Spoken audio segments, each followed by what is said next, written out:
Have you heard the news? It's about a new podcast. Steve Valentine and magicians share secrets of their craft. So turn on your radio and crank up your stereo. For magicians only, magicians only. Check out magicians only. Learn secrets of the craft. Subscribe now. Hello and welcome to another episode of Magicians Only. Can I be honest? I missed you. I really missed you, and I'm so glad that you're here right now because you mean the world to me. And scene. Yes, that was acting. 101. No, just kidding. I did miss you, and I am glad that you're here. But this is kind of the theme of today's episode, is that of acting and magic in film and television. Mostly just the stuff I've done because it's a heck of a topic. Before we get into it, a couple of notes for the day. Magicians only. I just got back from Los Angeles, where I was working at the world-famous Magic Castle, doing 4 shows a night in the close-up gallery, my favorite room. You know, if it wasn't for the Magic Castle and the close-up gallery specifically, I don't think I'd be here. When I first moved to LA, I happened to move about half a block away from the Magic Castle, and I made a deal with the then host at the time that if at any point they were overflowing with customers and they needed extra shows, they would just page me. Yes, page me. Remember the pagers, and they would just page me and I would come up and do some extra shows. And so I ended up doing a lot of shows there over the years and getting a lot of work out of the Magic Castle. So I wouldn't have survived in Los Angeles if it wasn't for that place. So once a year, I always show up and I do my show and I love it. It used to be, now for those who don't know about the Magic Castle, it's this private club in Hollywood. It's this old kind of Victorian looking mansion house. It has all of these showrooms. There's a Palace of Mystery that holds about 120 odd people. There's another room that holds about 60 or 70 called the Parlor. There's a place called the Pella. There's all these places around these tables. Magicians from all over the world vie to perform there. It has an incredible 60-year history in the world of magic, with some of the greatest performers and greatest inventors of magic having performed and lived there. The close-up room holds about 30 people these days, but back in the day, pre-fire marshal, some people would say, we used to pack that room out with 60 people. Now, if you know the room, it's not very big at all, and used to be able to line people around the insides of the walls, and then it got so hot, but the energy in that room was just, you couldn't match it anywhere else in the world. It filled, I can't even express it. People would pass out in the middle of the show because it was so hot in there, or they were standing up in the back. And we would bring them out to the bar, get them some water, and then I'd go back in the room and I'd be like, oh, I feel so bad. And, the audience would be like, get on with the show. They didn't care. Hollywood. Magicians only. One of the things that happens a lot when you work at the Magic Castle is you get a lot of strangers sending you messages online asking you for tickets because you can't get in without a pass sent to you by a member. And what a lot of those people don't understand is that when a member gives a pass to the Magic Castle, that member is responsible for those guests. You're literally getting into the club, because it's a private club. You're literally getting into the club on that person's membership. And if you misbehave, that comes back on the member. So over the years, I've been kind of lax about giving out passes. And then just in the last couple of years, I would say there's been a few incidents where I've changed my mind. And I want you guys to understand, if you reach out to a magician online and they don't know who you are, don't be offended if they don't send you a pass. They need to be responsible. Let me tell you what happened last week, shall I? Okay, Steve, let's. Right, so I want you to picture I'm working in the close-up room and a friend of mine reaches out and says that their cousin, who's now living in LA and is in the business, in the industry, and really well behaved, that person wants to take a couple of friends up, one of whom is having a birthday. Now, I don't know these people. But my friend vouches for them and says, they promised to abide by the rules of the club, the dress code, no photographs, all of it, right? Okay.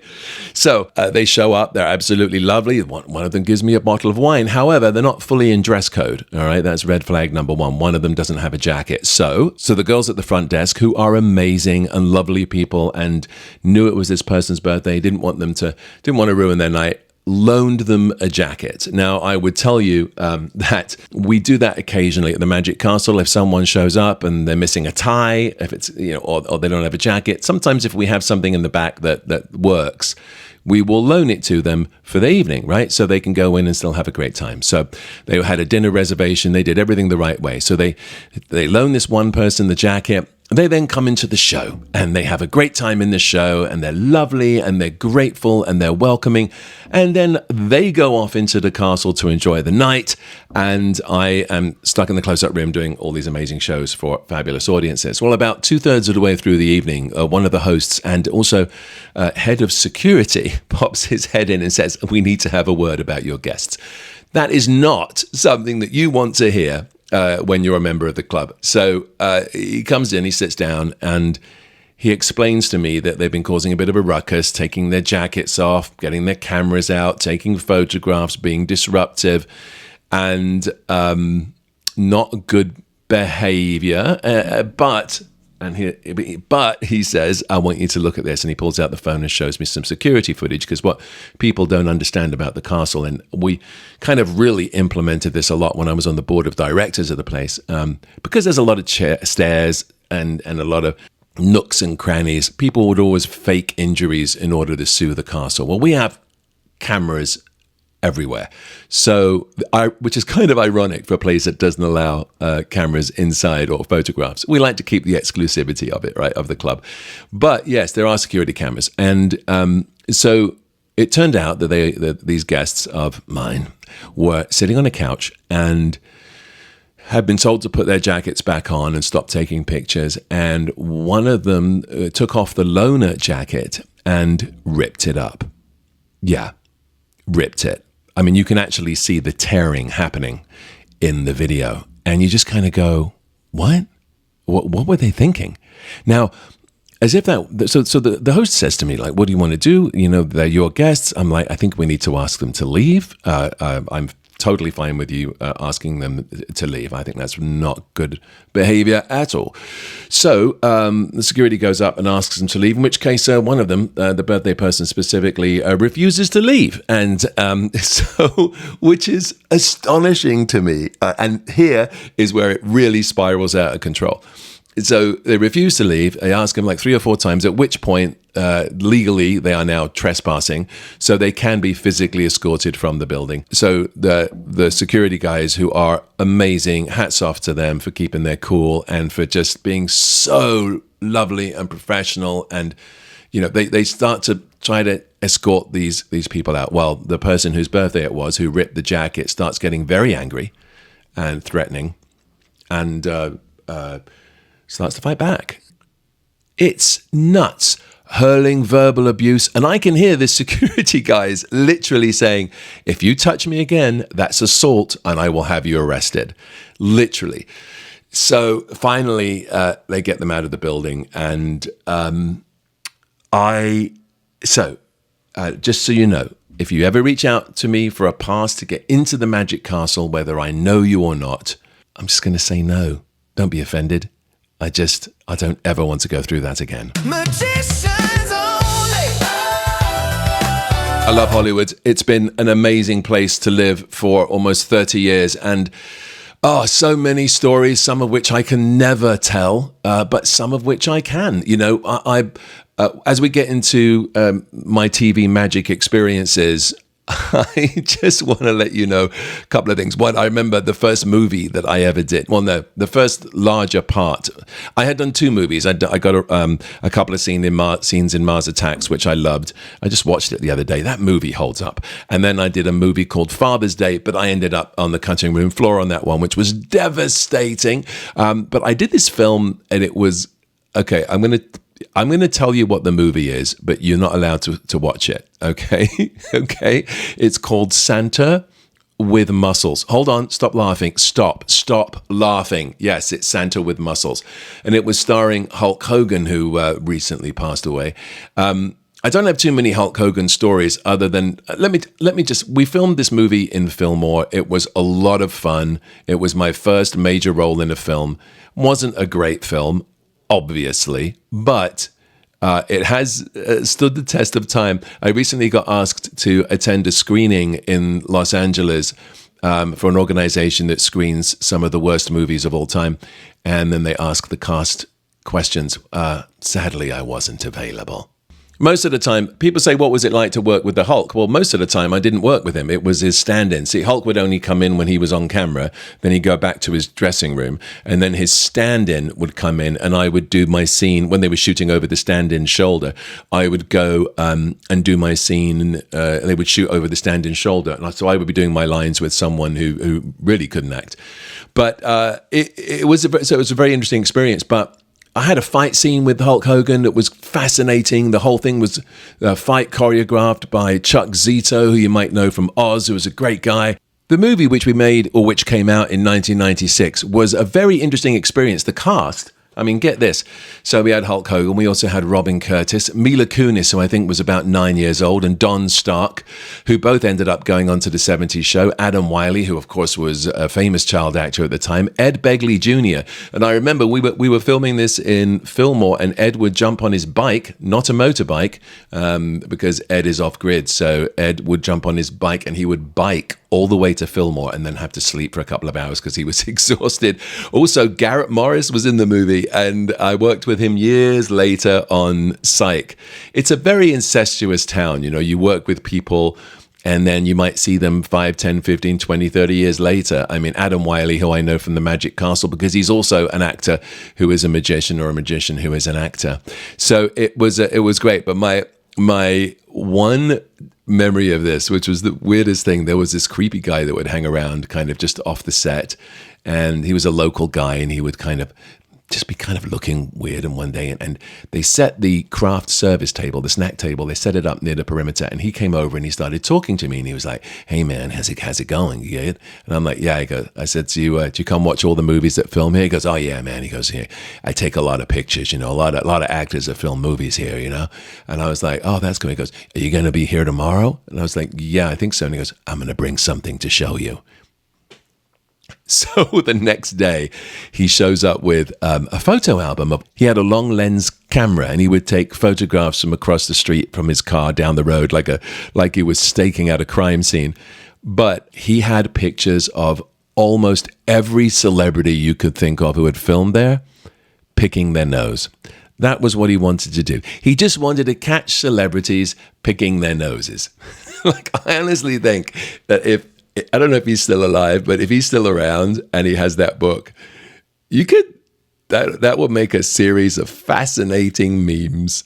So as much as, you know, the movie didn't turn out to be fantastic, it was still a wonderful experience. And for a young kid who was trying to break into the business, I was thrilled to be given the chance to play this bad guy called Dr. Blight. Remember, kids, it's about the journey, not the destination. Magicians only. So yeah, today's episode is about magic and acting and kind of some of the adventures I've had over the years, some of the shows that I've done. I've already done an episode on Monk, so have a look back, check out the Monk episode, because that was such an iconic episode, especially because I killed somebody very loved in that episode. So I talk a lot about that in one of the earlier episodes of Magicians Only. But you know, one of the things you notice when you move to town, like when you're in another city and you think you see a celebrity, chances are it's just someone who looks like someone who's famous. But when you see someone in LA, the odds are it is that person. So when you look at someone and go, "Oh, that kind of looks like that famous actor, but he's a lot shorter." No, that is that actor. There's kind of a height thing going on in Los Angeles. I know because I'm 6'5", and so whenever I would go to an audition, if they asked me my height, I knew right then and there I didn't have the part, because it meant that probably the leading man was a lot shorter. I must have auditioned for Charmed, the original series, I don't know, a dozen times, to the point where they felt bad for me and they ended up giving me the part and then saying, we're just going to give this to you, but if you could do most of it crouching, because the girls are quite short in the show. So if you could do most of it crouching, that would be great. But you see the power of celebrity wherever you go. I remember being in a restaurant once and it was buzzing and George Clooney came in and went up to the bar and the place, like the energy changed. And I swear to you, the women, most of the women and some of the men wouldn't take their eyes off of him. He was sitting at the bar with a couple of friends and you just felt the power of celebrity. Women that were on dates would get up and just go to the bathroom and kind of brush past him. I mean, it was palpable, the power.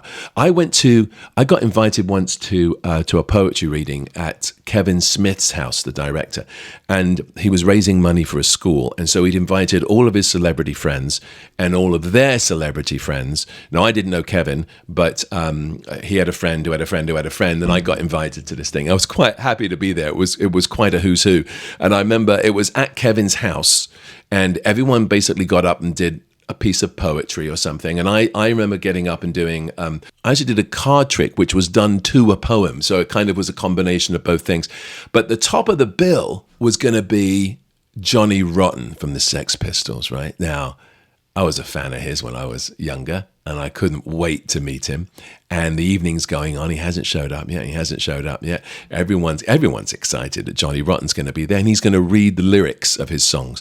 So finally, he shows up. He doesn't seem particularly happy. But I went up to him and I introduced myself, and he kind of had this look, kind of feral look in his eyes, where you didn't know if he was going to have a chat with you or if he was going to punch you out. But I realized that is his image. His image is one of chaos. Like, you don't know at any point what he's going to do. It was brilliant. Talk about a man who understood his brand. So he then goes out and he reads the lyrics, and he rips into the audience, because they're all parents of these kids, fairly wealthy parents who are raising money for this school. And he's ripping into them and they're loving it. And I'm standing there watching Johnny Rotten perform the lyrics of his songs to an audience of elite Hollywood people. And I think to myself, only in LA. Magicians only.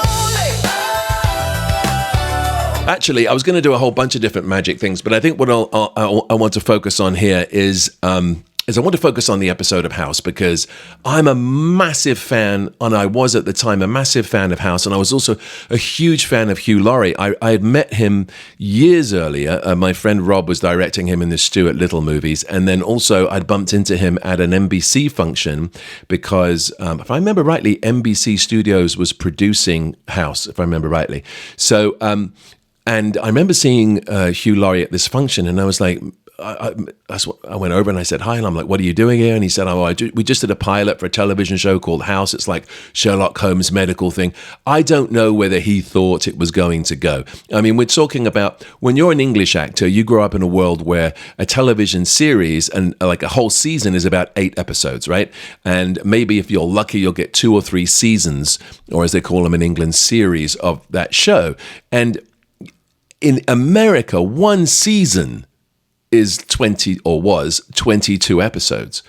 So I don't know if Hugh thought it was going to go, but he did a great job on the audition, and he got the part, and here he was getting ready to launch. Now, I didn't see him again until I think season 4 it was of House that I did. I'd met him at NBC because I was doing a TV series called Crossing Jordan, which now I should explain where I was. All right, so get this. So when I came to LA, I was doing magic and acting, and I had a problem. The problem was every time I went to an audition, I could often bump into someone who'd seen me do a show at the Magic Castle, or maybe I'd done their kid's bar mitzvah or birthday party, and they didn't take me seriously as an actor. Literally, the attitude would be, why are you here? We're looking for real actors. And I talk about this a lot in my one-man show, so I won't get into too much detail here.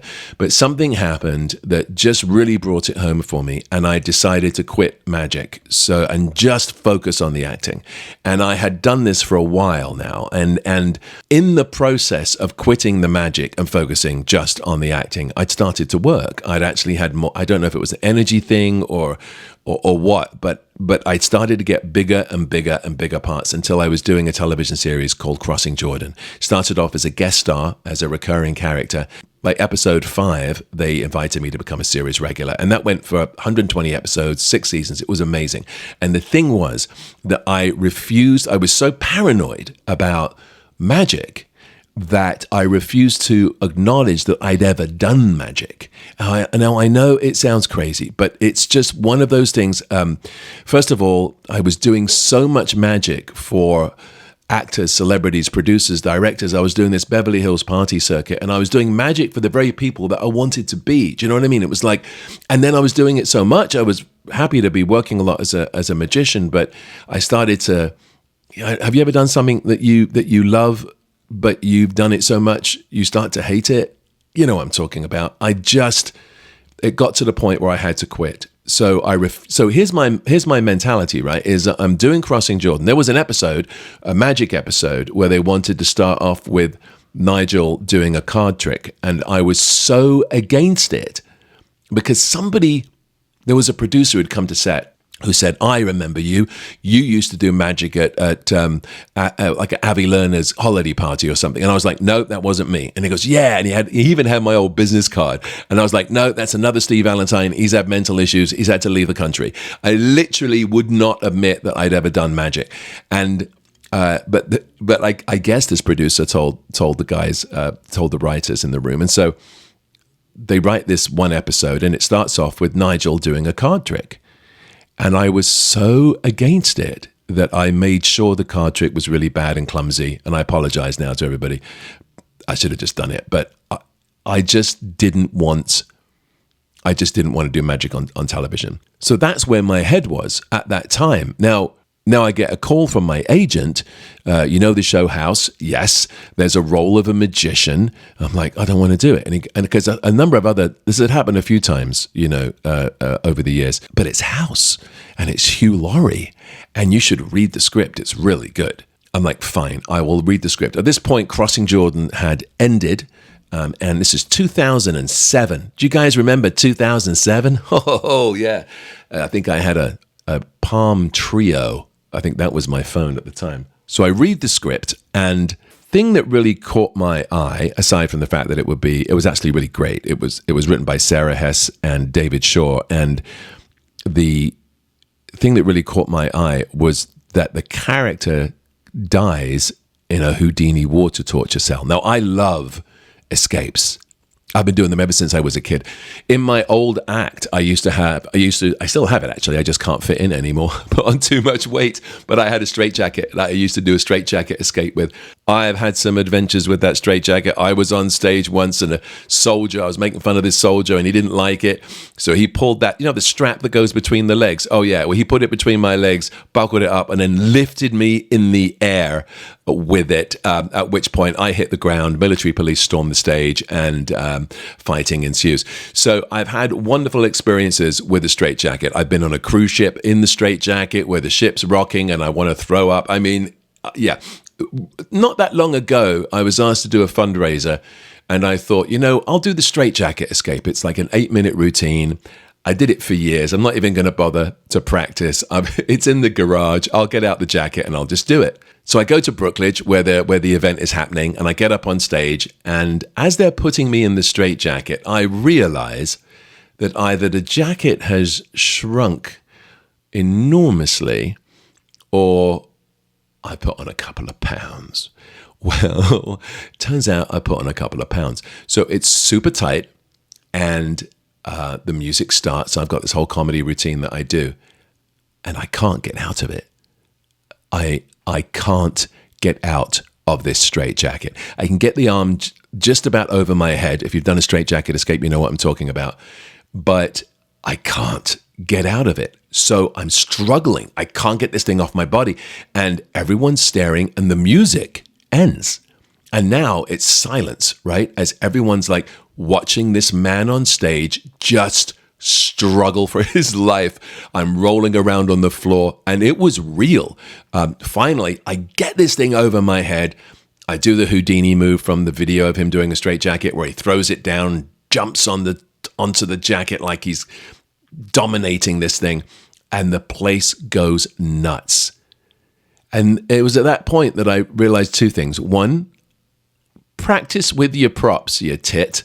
And two, I understand why Houdini would often take a long time to escape from something, because the tension that builds and the final release when you do, and there's something also I think an audience knows. They just know when you're faking it, and they know when you really, really are in trouble.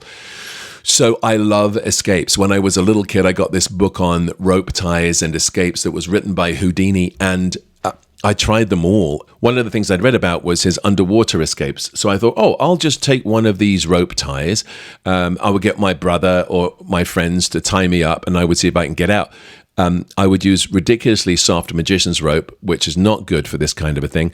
And so I remember being at home, the folks aren't there, and my brother and his friends wrap the 50 feet of rope all the way around me as I'm in a bathtub. And then they fill the bathtub with water, and the idea that I have to get out from underneath the water. And that was probably the closest except for the one time where I choked on a piece of meat, that's the closest I've ever come to dying. Because what I didn't realize was that when the rope gets wet, it doesn't slide, and it's even harder to get off. That was terrifying. I never did that again. In fact, and I read a story recently in a biography, A Lifetime in Magic by Percy Abbott. Percy Abbott was an Australian magician who... his biography is amazing. I mean, this guy was an absolute hustler, and you can learn so much. But he used to do these escapes, and there's a story that he tells in his biography. And before we go any further, I want to read this to you because I think he really encapsulates what I went through when I did my bathtub escape, which was nothing compared to what he's about to do. But let me find it here. Magicians only. But for those of you who think that magic is cheating, that there never is any danger, that we've all got it always under control, just no, we don't. Listen to this story by Percy Abbott. It's in the book A Lifetime in Magic, and this particular article is called My Last Escape Dive. My quest for business during this fiesta apparently was not completely satisfied, for another show closed and I gobbled up the space. I'd met several Filipino performers without work, namely a pair of midget boxers, a girl with a snake, and a strongman. This comprised another attraction for the space obtained, and that too made plenty of money, so work at the fiesta for me was a lucrative engagement. I paid well for the experience, however. As I stated earlier, in making the original deal for the space for the mermaid illusion, I had agreed to give in return a sensational stunt, which of course was my handcuffed dive, this time into the river. It was always part of my preparation when working this to take a dive into the water, check the depth, conditions at the bottom, etc. prior to the stunt. However, on this occasion, due to so many activities and interests, I'd failed to do this. The platform that was erected from which I was to make the dive was constructed of split bamboos, typically a native project. A split bamboo ran along the front edge of the platform, thus making it most difficult for me to retain my balance as I made the dive. I was heavily handcuffed at the wrists, and the feet were shackled together. Then a chain was fastened to the cuffed wrists, twisted around the body, and anchored solidly in the feet shackles. This left me in a stooped or crouched position when I was ready to dive. The rounded ledge did not make my descent any more graceful or precise. I struck the water and immediately sank down. Under some 15 feet of water, my feet touched not hard surface as I had anticipated, but slimy, oozy mud. Now, in an escape of this kind, there is a routine for freeing oneself, a routine carefully worked out, and, if successfully followed, leaves one within a minute free and ready to grasp the cuffs, shackles, and chains and rise to the surface. The overall time is not over 1 minute.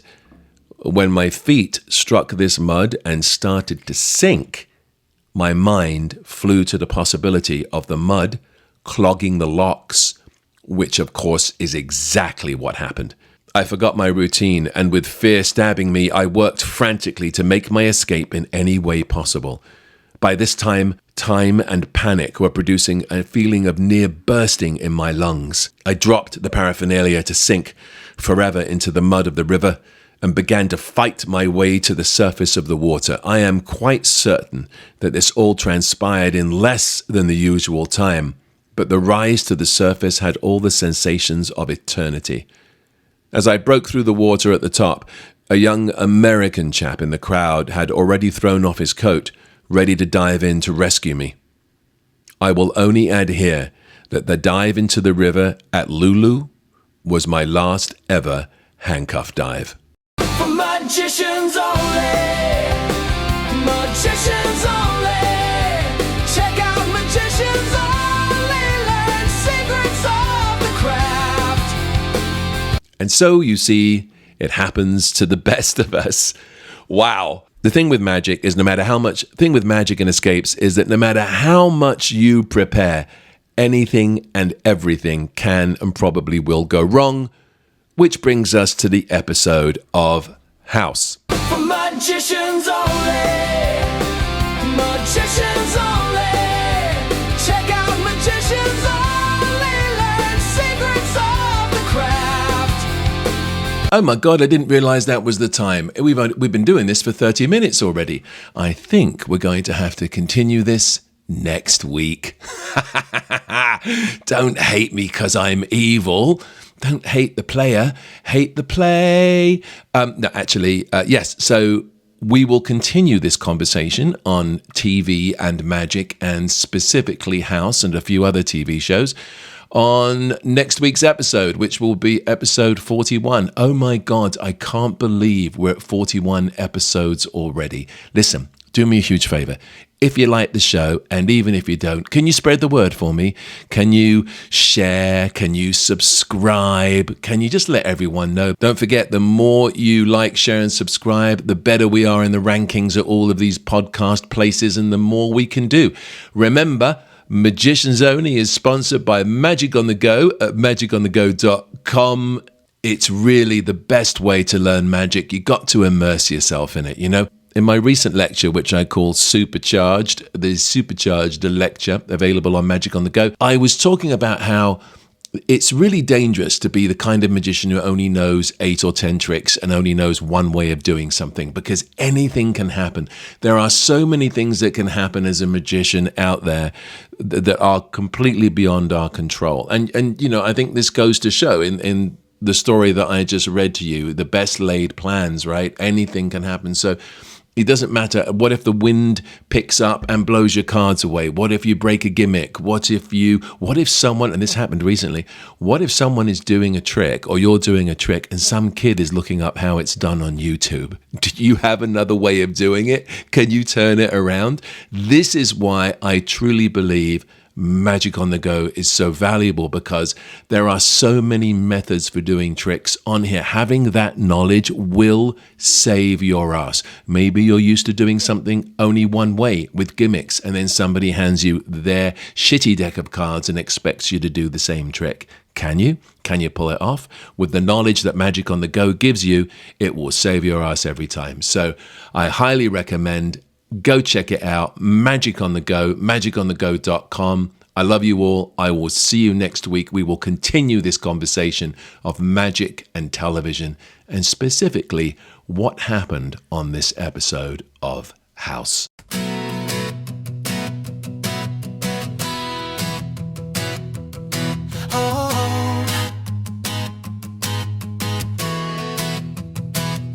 Step inside. The curtains drawn, the secrets of magic go on and on. With Steve Valentine, your host tonight, a master magician. The spotlight's bright.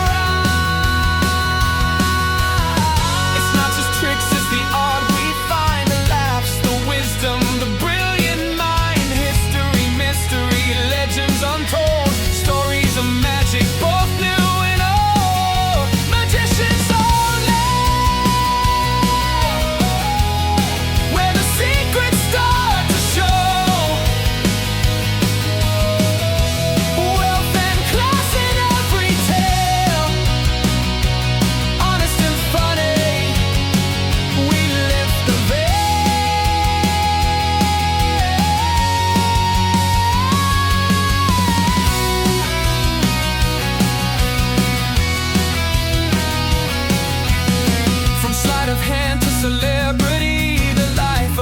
magician is wild to see behind the curtain.